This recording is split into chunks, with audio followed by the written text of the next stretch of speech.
Ya, Assalamualaikum warahmatullahi wabarakatuh. Puan dan Tuan, kembali lagi di segmen Tanya Profesor di channel yang radikal, ramah, terdidik, dan juga berakal. Ya, seperti biasa, masih bareng dengan Prof. Suteki di samping saya. Assalamualaikum, Prof. Suteki. Waalaikumsalam warahmatullahi wabarakatuh. Alhamdulillah. Tetap Prof. semangat. Suteki, tetap semangat insya Allah ya. Prof. Suteki, ini ada kabar terbaru. Ya, kalau ternyata laporan Roy Suryo itu ditolak ya. Hmm, Laporan Rasulnya ditolak ya. Jadi ya. saya cuplik berita dari tribunnews.com. Laporan Roy Suryo atas Menteri Agama ditolak polisi. LBH Ansor bakal gugat balik. Wah, tambah seru ini. Terjadi Mantap. huru hara ya. Ya, saya bacakan Prof dua paragraf ya. Ya. Cuplikan dari berita. Diketahui pada Kamis 24 Februari 2022 Roy Suryo melaporkan Menak Yakut terkait dugaan pelanggaran pasal 28 ayat 2 CU pasal 45 ayat 2 Undang-Undang Nomor 19 tahun 2016 tentang ITE ya. Selain itu Roy melaporkan Menak terkait pasal 156A KUHP tentang penistaan agama. Namun, laporan Roy Suryo ditolak Polda Metro Jaya. Baik ya. Prof, menurut jenengan mengapa bisa ditolak? Kalau misalkan sudah ditolak, bisa diterima nggak, Prof? Bisa dilaporkan lagi kemudian diterima? Atau gimana, Prof? Pada prinsipnya begini, Mas. Polisi itu punya diskresi atau istilahnya pilihan kebijakan. Ini bahasa Baik. teorinya begitu, pilihan kebijakan. Baik untuk menerima maupun menolak Menolak ya. sebuah pengaduan masyarakat. Istilahnya kalau di Polri juga disebut DUMAS, yaitu aduan masyarakat atau laporan ya, LP itu ya, laporan masyarakat. Nah, Betul. tentu dengan pertimbangan-pertimbangan atau alasan tertentu yang mestinya dapat dipertanggungjawabkan secara hukum. Baik. Nah, berdasar alasan yang tadi disampaikan oleh polisi itulah kemudian harusnya pengadu atau pelapor kemudian berusaha untuk memperbaiki laporan. Misalnya kalau persoalan ditolaknya itu karena kalau yang kasus Roy Suryo ini yang melaporkan Menak ke Polda Metro itu kan karena alasan lokus deliktinya atau dugaan perbuatan tindak pidana itu dilakukan di mana. Kan itu dilakukan di Kepulauan Riau ya, di Riau kan, maksudnya di Riau ya, dilakukan di Riau. Jadi mestinya juga atau di Pekanbaru itu ya di Polda sana gitu ya, bukan di Polda Metro Jaya itu. Tapi prinsip penolakan itu juga harus dilakukan secara fair ya, tidak diskriminatif itu maksud saya. Jadi harus tidak ada diskriminasi. Kalau ada perbedaan perlakuan, ini yang harus kita protes itu. Kalau kasus yang tadi dilaporkan oleh Roy Suryo ya terkait dengan Menak itu kan tidak imbang atau tidak fair ketika misalnya dibandingkan dengan kasus yang dulu ya dilaporkan oleh pelapor Habib Bahar bin Smith itu di Polda Metro. Nah, waktu itu kan kenapa kok diterima gitu? Diterima oleh Polda Metro, tapi kemudian karena menurut Polda Metro tidak bisa langsung menanganinya ya lalu dilimpahkan ke Polda Jabar kan begitu. Nah, jadi mestinya kalau mau fair ya mau ya sama perlakuannya itu mestinya laporan Roy Suryo, aduan atau laporan Roy Suryo ini tetap diterima oleh Polda Metro Jaya, baru kemudian dilimpahkan ke Polda Riau kan gitu. Riau, itu yang paling fair gitu loh. Jadi artinya kalau dengan perlakuan semacam ini kan nanti dimanapun orang bisa melaporkan di Polda itu. Nah nanti baru oh ini nanti yang paling tepat ditangani oleh Polda yang bersangkutan atau namanya di lokus deliktinya itu, nah baru ada pelimpahan gitu loh. Ini namanya polisi melayani masyarakat.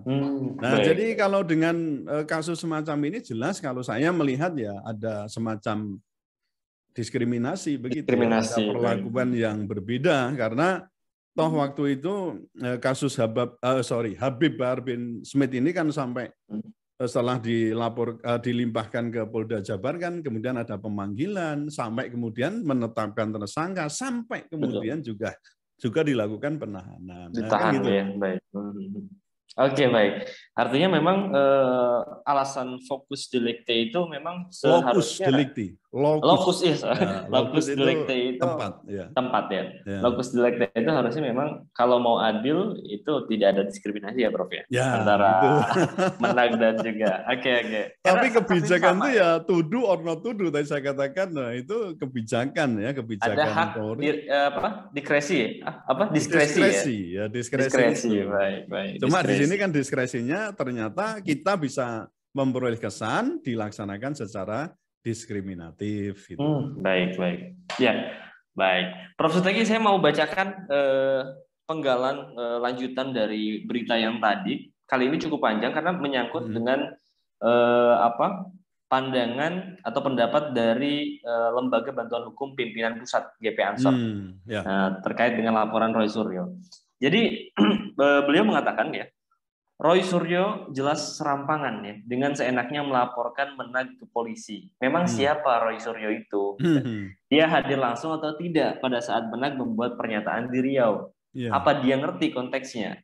Apakah punya motif ingin mengadu domba umat beragama? Tanda tanya. Kemudian dia juga melanjutkan, hati-hati, nanti bisa berbalik ke dia, dan kita juga bisa laporkan dia terkait dugaan pencemaran nama baik dan juga fitnah. Ini dikatakan oleh Divisi Advokasi Ligitasi dan Non-Ligitasi LBH. Litigasi, Mas, sorry. Litigasi ya? Oh iya, ya litigasi. Litigasi. Salah baca saya. Ya maklum bukan orang hukum kan enggak. Bukan litigasi ya, litigasi. Litigasi ya. Oke, baik. Saya ulangi, Prof. Jadi ini disampaikan oleh Divisi Advokasi dan Litigasi dan Non-Litigasi LBH Pusat ya, GP Ansor, Dendi Zuhairil Finsa di Jakarta, Kamis kemarin. Bagaimana dengan melihat komentar di atas, Prof ya, yang seolah kalau saya ngelihat ada indikasi mengancam pelapor ya, untuk dilaporkan balik, atau komentar-komentar seperti apalah ya. Ya, berarti kalau kita pisah atau kita pilah ini ada dua hal yang harus saya sampaikan. Yang pertama soal saksi atau pelapor. Betul. Jadi harus dipahami perbedaan saksi dan juga pelapor. Nah, itu kita harus mendasarkan pada aturan juga, ya ada KUHP ya, Kitab Undang-Undang Hukum Acara Pidana. Kemudian yang kedua adalah Undang-Undang Perlindungan Saksi dan Korban. Ini waktu itu sudah kita bahas itu ya, soal lapor-melapor, bisa lapor balik dan atau tidak itu. Nah, saksi itu bisa menjadi pelapor, Mas. Jadi namanya saksi korban kan. Jadi saksi korban, ya saksi yang menjadi korban itu kemudian melapor bisa. Tapi kan tidak semua pelapor itu korban kan itu. Betul. Nah, ini jadi kita harus memahami betul di sini ya, pelapor tidak harus seorang saksi yang mendengar, melihat atau hadir langsung. Kalau dulu pemahaman di KUHP memang itu harus demikian ya, tetapi setelah ada putusan MK itu kan keterangan saksi yang disebut sebagai alat bukti atau namanya alat bukti, salah satunya kan namanya keterangan saksi ini. Ini sudah mengalami perkembangan. Yang tadi artinya saksi itu dalam praktek peradilan itu tidak lagi memberikan keterangan apa yang dilihat sendiri, didengar sendiri atau dialami sendiri. Nah, jadi memberikan kesaksian tidak harus demikian ya. Lalu kita peroleh di sini bahwa saksi itu bisa disebut namanya saksi de auditu namanya. Jadi saksi yang tidak langsung ya memperoleh tadi, mendengar, melihat dan berada langsung itu tidak harus begitu. Tapi dia bisa memberikan testimoni ya, keterangan tadi dikatakan testimonium de auditu namanya. Jadi testimoni yang secara de auditu. Jadi kesaksian atau keterangan karena mendengar dari orang lain. Jadi tidak langsung di situ ya. Kalau sekarang ya bisa aja tahu orang melihat dari YouTube, akun YouTube atau dari berita viral yang disebarkan. Ya selama itu bisa disebutkan dilacak kembali ya itu bisa menjadi bahan yang kemudian bisa dilaporkan kan. Jadi perolehan tadi ya dia mendengar kan, video itu bisa didengar, juga bisa dilihat gitu loh. Nah, itu yang disebut dengan saksi de auditu itu. Itu disebutkan di ini ya putusan MK ya nomor 65 PUU strip 8 tahun 2010. Nah, jadi ini kita harus paham bahwa saksi itu tidak dimaknai yang orang yang dapat memberikan keterangan dalam rangka penyidikan, penuntutan dan peradilan ya di pengadilan maksudnya tidak selalu ia dengar sendiri atau ia lihat sendiri dan ia alami sendiri. Nah, kemudian kalau dilihat dari putusan tersebut berarti apa? Keterangan saksi tidak hanya harus keterangan yang dilihat, didengar atau dialami sendiri. Nah, sehingga kalau tadi ada sanggahan, apa dia lihat sendiri, apa dia berada di situ. Nah, ini sebenarnya sudah terbantahkan dengan putusan MK ini. Iya, MK. Nah, ya, gitu. Baik. Nah, kemudian siapa itu pelapor? Nah, pelapor itu ya seseorang yang mengetahui bahwa ada dugaan, dulu kita sebut itu, dugaan tindak pidana yang telah, sedang, atau akan terjadi. Nah, tentu semua ini kan harus dipertimbangkan persoalan legal standing-nya. Kalau delik itu aduan, berarti harus yang bersangkutan, kan begitu. Kalau delik itu biasa, itu siapapun boleh melaporkan selama dia mengetahui adanya tindak pidana yang dimaksud itu. Jadi yang penting dia mengetahui, melaporkan boleh. Jadi misalnya ada ini sebelah ada tindak pidana apa, pembunuhan atau mungkin penganiayaan atau apa, penganiayaan. Itu bisa kita laporkan. Saya bisa melaporkan ke polisi gitu. Tidak harus menunggu yang bersangkutan jadi korban untuk melapor gitu. Nah, kemudian yang kedua, soal laporan balik. Ya seperti diatur dalam Undang-Undang Perlindungan Saksi dan Korban, tadi sudah saya singgung itu bahwa pelapor itu memiliki namanya imunitas. Sepanjang tidak ada iktikat tidak baik. Nah, gitu. Intinya di situ. Jadi sepanjang tidak ada iktikat tidak baik. Jadi harus ada iktikat baik itu maksudnya. Nah, kalau kecuali di situ ada iktikat tidak baik, misalnya ada laporan palsu, jelas itu salah tetap maksudnya ada keterangan yang salah tapi tetap dilaporkan berarti nanti terindikasi fitnah. Nah, itu baru kemudian orang bisa dilaporkan balik kan itu. Nah, tapi kalau datanya kurang saja itu nggak apa-apa. Kalau data kurang seperti Ubedillah itu kan misalnya ada yang kurang, enggak berapa. Dan kalau untuk korupsi bahkan harus dikasih hadiah itu ya paling banyak. Kan itu. Nah, tapi kalau ada pemalsuan data, kemudian ada etika tidak baiknya di situ, lah baru pelapor itu bisa dipersoalkan, misalnya dilaporkan balik. Tapi itu pun kalau ini nanti kasusnya jadi perkara panjang, ya harus menunggu setelah perkara ini selesai. Tidak bisa langsung bareng-bareng, nggak boleh begitu. Ini ada aturan. Ini namanya negara hukum.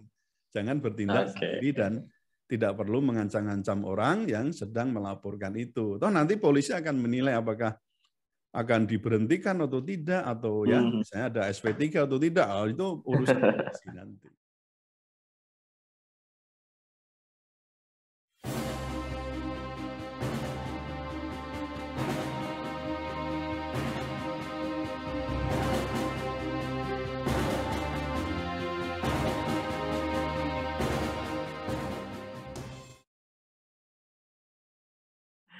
Baik. Artinya memang ada hak imunitas pelapor ya selama ya tadi itikat baik. Ya. Prof, menurut pandangan jenengan nih, Prof, apakah konteksnya bisa ditafsirkan lain ya? Sebagaimana pembelaan pusat GP Ansor soal analogi panggilan azan dan gonggongan anjing itu. Kalau di berita itu kan dinyatakan seperti itu, Prof. Karena kan GP Ansor itu menyatakan bahwa Pak Gus Yakut ini hanya contoh saja itu. Katanya pembelaan seperti itu. Biasanya orang mengklarifikasi itu kan rata-rata ya, nilainya tidak seperti ketika dia menyatakan. Oke.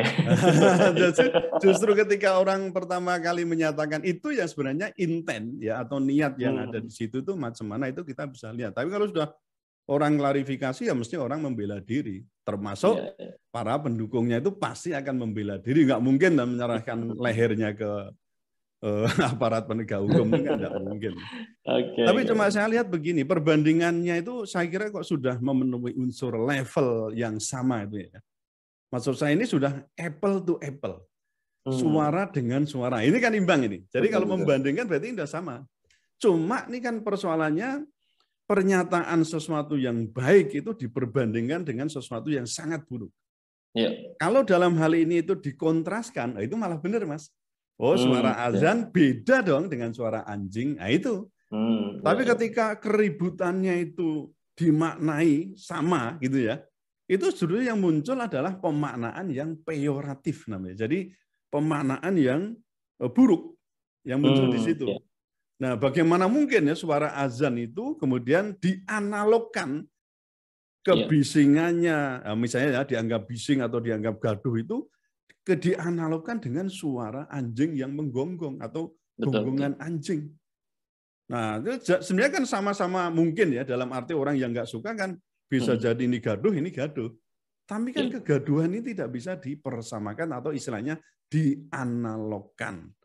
Nah, kalau saya melihat seperti video kita yang bikin kemarin, ya jelas ini kan bisa memanas-manasi atau memprovokasi sebagian umat Islam.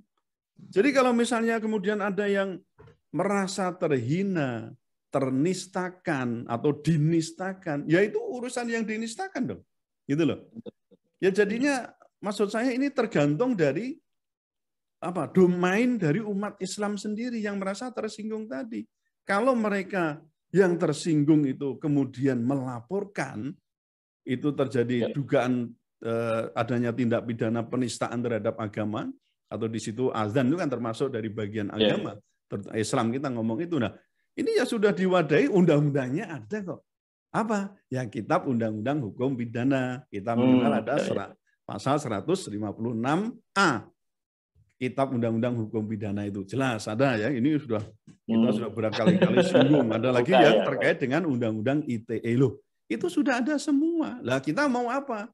Mau selap reglemen atau mau menegakkan peraturan itu. Kan itu kan? Nah, itu nanti sudah pembicaraan lain. Tapi prinsipnya saya lihat ini sudah apple to apple.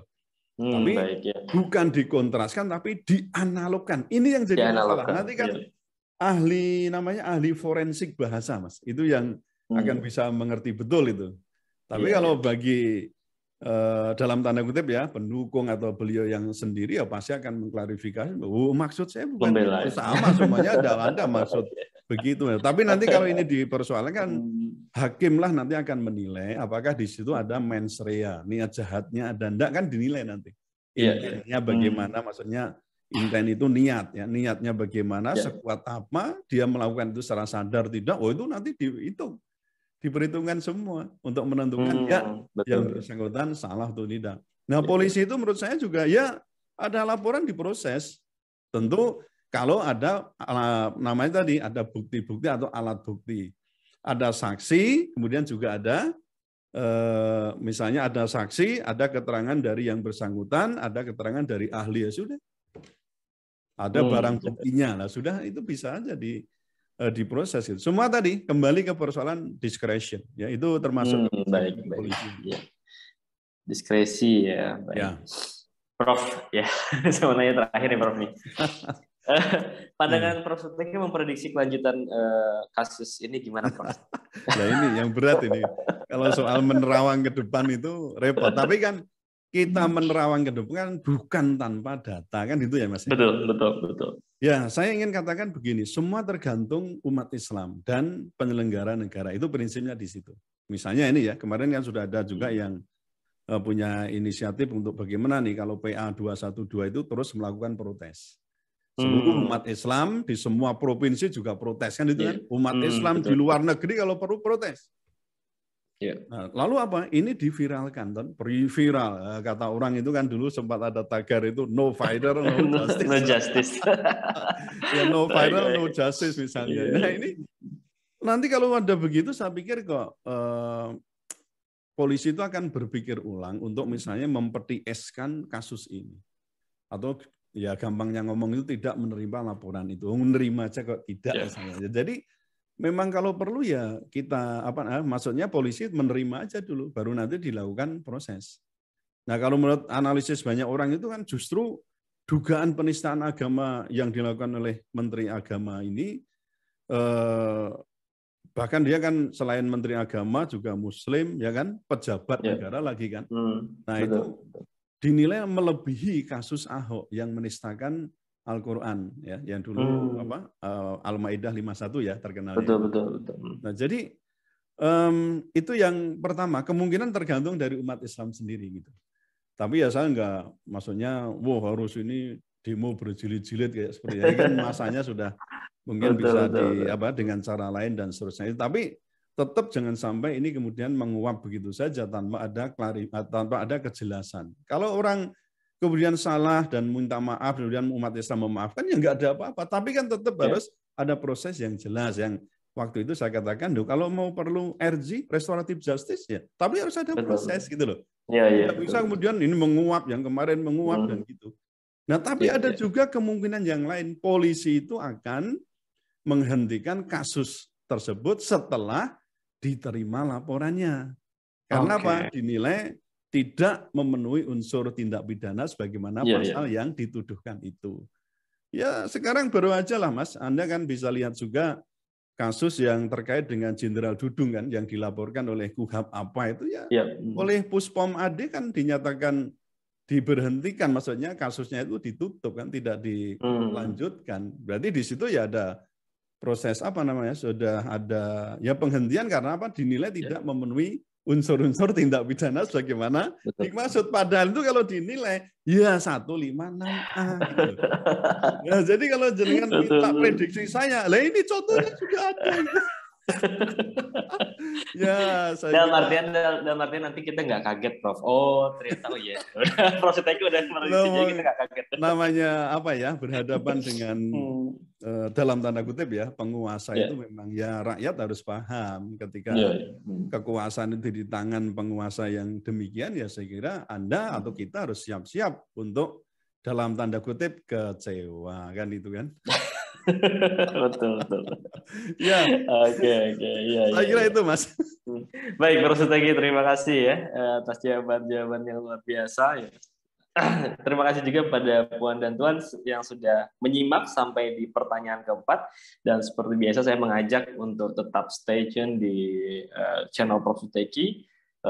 Jangan lupa untuk like, comment, share, dan juga subscribe channel ini karena kita akan senantiasa mengulas isu-isu viral secara radikal.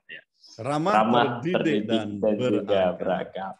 Baik, Prof. Suteki, terima kasih. Puan dan Tuan juga terima kasih. Saya pamit undur diri. Assalamualaikum warahmatullahi wabarakatuh. Waalaikumsalam warahmatullahi wabarakatuh.